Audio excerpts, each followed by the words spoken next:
Programme में अब बात करेंगे वज़ीर आला पंजाब मरियम नवाज शरीफ का कहना है कि हर शहरी का अपनी छत अपना घर का ख्वाब अब हकीकत में बदलेगा। अपनी छत अपना घर मंसूबे के तहत रोजाना 450 से ज़ायद अफराद जो हैं वो इस्तिफादा हासिल कर रहे हैं। लेकिन ये घर बन कैसे रहे हैं, कौन कौन इस मंसूबे में शामिल हो सकता है, और अगर किसी के पास पहले से घर मौजूद हो मगर वो उसे बेहतर बनाना चाहे या 1-2 कमरों की तामीर करना चाहे तो क्या हुकूमत ऐसे शहरियों के लिए भी कुछ कर रही है?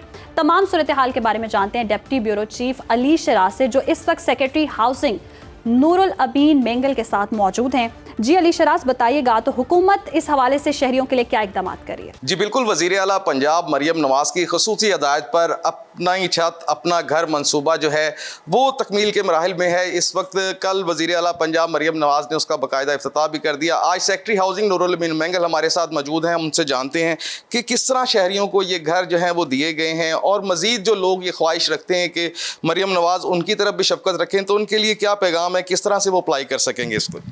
देखें, ये बड़ा यूनिक मॉडल है और पहली दफ़ा पाकिस्तान में पंजाब में हो रहा है इस पे काम कि हम किसी ठेकेदार या एक्सियन या सरकार ख़ुद नहीं कर रही है। अगर आपका अपना 1 या 3 मरले का प्लॉट है, 5 मरले का शहर में, 10 मरले का गांव में है, तो पोर्टल पे आप बग़ैर कोई पाई दिए आप अपने आप को रजिस्टर करवा सकते हैं।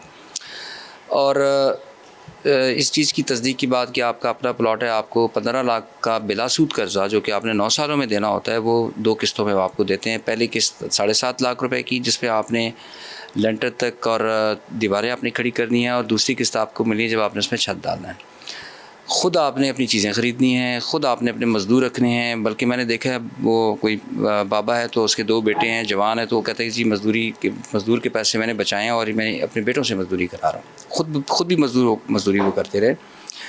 तो सारी ओनरशिप जो है ना वो दैट रेस्ट्स विद जो हमारा बेनिफिशरी है। आप बैंक से कर्ज़ा लेने जाते हैं, हाउसिंग के मामले में 1 लाख रुपए लेते हैं तो आपको 5 करके वापस करने पड़ते हैं, और वो भी 3-4 साल 5-7 सालों में करने पड़ते हैं। यहाँ की जो खूबसूरती है वो ये है कि जिसमें सूद कोई नहीं है, और वो सूद अच्छा भला है जो कि होता है बैंक जो करते हैं। तो ये अब तक हम और दूसरा ये कि पाकिस्तान की तारीख़ का ये सबसे बड़ा प्रोजेक्ट है, 750 अरब रुपए का है। इससे 5 लाख घर बनने हैं।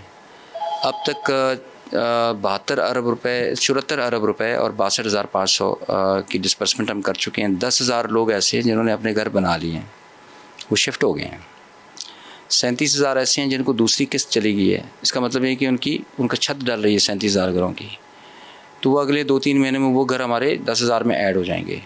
10,000 घर और हैं जिनको हमने पहली किस्त दी है। 5,000 और वो हैं जिनका प्रोसेस चल रहा है, उनको हमने सिलेक्ट कर लिया, उनके हमने पैसे भिजवा दिए, लेकिन काम उन्होंने शुरू करना है। तो एवरेज जो सीएम का जो टारगेट है वो कहते हैं कि जी नूर, मुझे आपने हर दिन 400 सवा 400 बंदे आपने अपने अपने घरों में, आपने मुकम्मल घरों में पर डे के हिसाब से आपने मूव इन करना है। जो हमारा 12,500 का जो पर मंथ का टारगेट है उसमें 415 लोग जो है ना वो हम एक दिन में इतने घर बना के लोगों को शिफ्ट करें एवरेज, जो कि मेरे ख़्याल में सब कॉन्टिनेंट में इस नौइयत का या दुनिया वर्ल्ड लेवल पे भी आप देख लें तो ये एक नौइयत का बड़ा ज़बरदस्त प्रोजेक्ट है। इस पे कुछ हमारी तजावीज़ और भी है जो कि हम चीफ़ मिनिस्टर को हम सबमिट करने जा रहे हैं कि एक बंदे का घर है, फैमिली बड़ी हो गई है, एक कमरा ऐड करना है, तो उसको 15 लाख नहीं चाहिए, उसको 5 लाख चाहिए। अभी देखें पिछले बारिशों में कोई 150 बंदा फौत हो गया, जहाँ बक हो गए, बिकॉज छत कमज़ोर है, बारिशें आ गई, छत गिर गया, तो वो छत सिर्फ छत बनाना है, बाकियों की ज़रूरत नहीं है, तो उसके लिए 15 लाख नहीं चाहिए, उसके लिए 4-5 लाख रुपए चाहिए होंगे। तो इस तरह की कैटेगरीज़ भी ना मैं जो आउट ऑफ द बॉक्स हैं और जिसमें आप ज़्यादा बेनिफिशरीज़ को आप की ज़िंदगी में बचा सकते हैं, उनके घर को अगले 30 साल के लिए एक प्लॉट है, उस पर 1-2 कमरे डले हुए हैं, फैमिली बड़ी हो गई है, ऊपर जगह अवेलेबल है, 2 कमरे और डल सकते हैं, ये तीसरी कैटेगरी है। तो ये 3-4 कैटेगरीज़ का हम होमवर्क कर रहे हैं और हम देखते हैं कि इन पे भी जो है ना हम गवर्नमेंट की अप्रूवल के बाद, उनकी सबमिट करने के बाद फिर हम इनको इन पे भी हम एप्लीकेशन दें। जी बिल्कुल, सेक्रेटरी हाउसिंग नूरुल अमीन मैंगल हमारे साथ मौजूद थे। उनका कहना है कि हर शख्स के लिए जो है वो तजावीज़ बनाई जा रही है। जो लोग अपना घर नहीं भी बना पाते, अगर वो अपना पोर्शन भी बनाना चाहते हैं तो उनके लिए भी प्रपोजल जो है वो पाइपलाइन में डाल दी गई हैं। और वो लोग जिनके घरों की छत गिर जाती है, उनकी मेंटेनेंस के लिए भी जो पैसे हैं, वज़ीर आला पंजाब अपनी छत अपना घर मंसूबे के तहत उसके ऊपर भी नेक्स्ट फेज़ के अंदर चीज़ों को लेके जाया जा रहा है। जी, बाखबर रहिए हर जगह हर वक्त बर वक्त। अभी सुनो न्यूज का यूट्यूब चैनल सब्सक्राइब करें और बेल आइकन पर क्लिक करें और जानिए मुल्की और गैर मुल्की हालात व वाक़यात यकीन के साथ।